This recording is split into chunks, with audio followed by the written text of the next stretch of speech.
जय श्री राम। आज मैं आप सबको श्रीमद् भगवत गीता का 3रा अध्याय का पाठ सुना रही हूँ।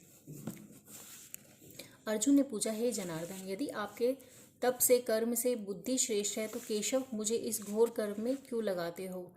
मिले हुए वचनों से आप मेरी बुद्धि को भ्रम में डाल रहे हैं। निश्चय करके मुझे बतलाइए जिससे मैं कल्याण को प्राप्त हो जाऊं। श्री कृष्ण जी बोले, हे निष्पाप अर्जुन, मैं पहले ही समझा चुका हूँ कि इस लोक में 2 प्रकार की निष्ठा कही गई है। एक तो सांख्य वालों का ज्ञान योग और दूसरा कर्मियों का कर्म योग। कर्मों का प्रारंभ न रहने से ही कोई निष्काम कर्म नहीं कहलाता। कर्मों का त्याग करके संन्यास करने से ही किसी को सिद्धि नहीं मिल जाती। मनुष्य क्षण भर भी कर्म किए बगैर नहीं रह सकता। प्रकृति के गुण ही सब मनुष्य को कुछ न कुछ कर्म करने में लगाते हैं। जो अज्ञानी कर्मेंद्रियों को रोककर आत्मचिंतन करने के बहाने विषयों की चिंता करता है वह पाखंडी मिथ्याचारी कहलाता है। हे अर्जुन, जो इंद्रियों को मन से दमन कर और विषयों में प्रवृत्त न होने देकर उनसे कार्य लेता है वह कर्म योग का अभ्यास कहलाता है और श्रेष्ठ कहलाता है। अपने कर्म धर्म के अनुसार नियमित कर्म करो। बिना कर्म किए तुम्हारे शरीर का निर्वाह नहीं हो सकता। हे कौतन्य, यज्ञ के निमित्त किए जाने वाले कर्म को छोड़कर जितने कर्म हैं उनके करने से मनुष्य को बंधन होता है। अतएव तुम फल की इच्छा त्याग कर यज्ञ के लिए कर्म करो। सृष्टि के आरंभ काल में ब्रह्मा जी ने यज्ञ सहित प्रजा को उत्पन्न कर प्रजा से कहा था कि यज्ञादि कर्म करके वृद्धि को प्राप्त होंगे। यही सब कर्म तुम्हारे निमित्त कामधेनु होंगे। इस यज्ञ से तुम देवताओं को संतुष्ट करते रहोगे और देवता भी तुमको संतुष्ट करेंगे। इस प्रकार परस्पर बर्ताव करते हुए तुम और देवता कल्याण को प्राप्त हो जाओगे। यज्ञ आदि कर्मों से प्रसन्न होकर देवता इच्छित सुख की सामग्रियां देंगे, परंतु उनके दिए हुए दान को जो बिना उनके भोग लगाए ग्रहण करता है वह चोर है। 5 महायज्ञ करके जो शेष बचा हुआ भोग ग्रहण करते हैं वे सब पापों से मुक्त हो जाते हैं, और जो अपने निमित्त ही अन्न पकाते हैं वे पापी पुरुष पाप को भक्षण करते हैं।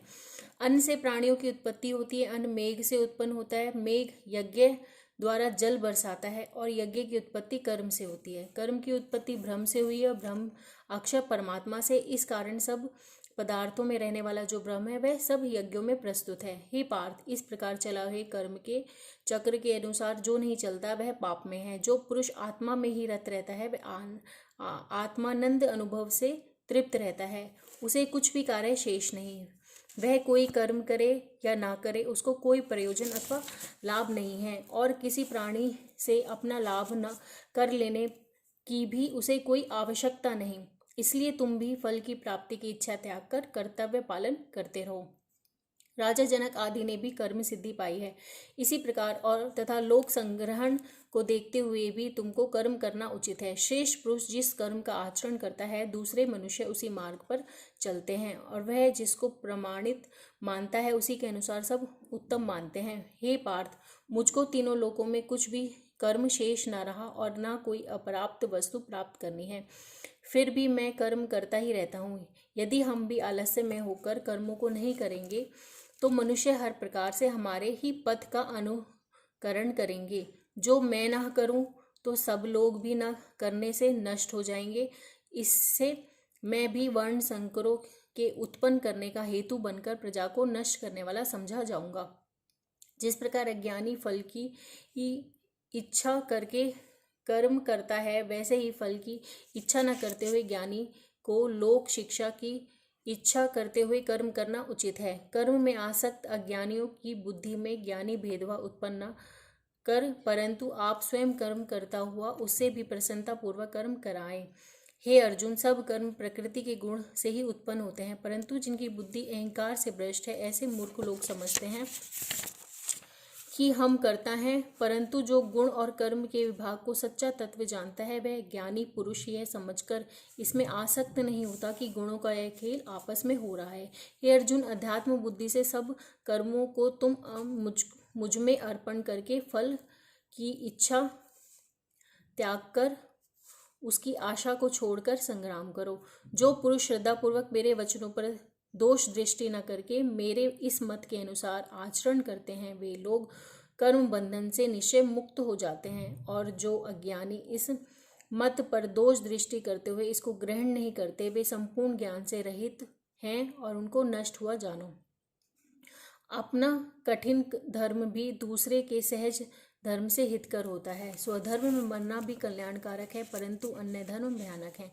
अर्जुन बोले, हे श्री कृष्ण, पुरुष को पाप करने की इच्छा न होते हुए भी कौन उसे बलात्कार पाप के मार्ग में प्रवृत्त करता है। श्री कृष्ण बोले, हे अर्जुन, रजोगुण से उत्पन्न होने वाला काम और क्रोध मनुष्य को पाप मार्ग में ले जाता है। इन्हें करके उत्पन्न इच्छा कभी तृप्त नहीं होती। ये महापापी और घोर शत्रु हैं। जैसे धुआं से अग्नि, धूल से दर्पण और झिल्ली से गर्भ का बालक ढका रहता है, उसी प्रकार विषय की इच्छा से आत्मज्ञान ढका हुआ है।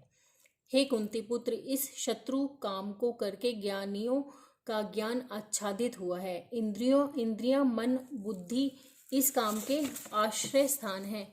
इनके सहारे विच्छेषा ज्ञान को आच्छादित करके जीव को मोहित कर लेती है। अतएव तुम सर्वप्रथम इंद्रियों को वश में करके ज्ञान और विज्ञान को नष्ट करने वाले इस काम को जीतो। कहते हैं इंद्रियां प्रबल है और इंद्रियों से भी प्रबल है मन।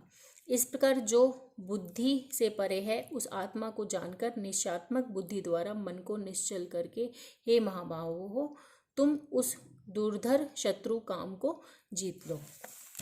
ये समाप्त हुआ तीसरा अध्याय। जय श्री राम।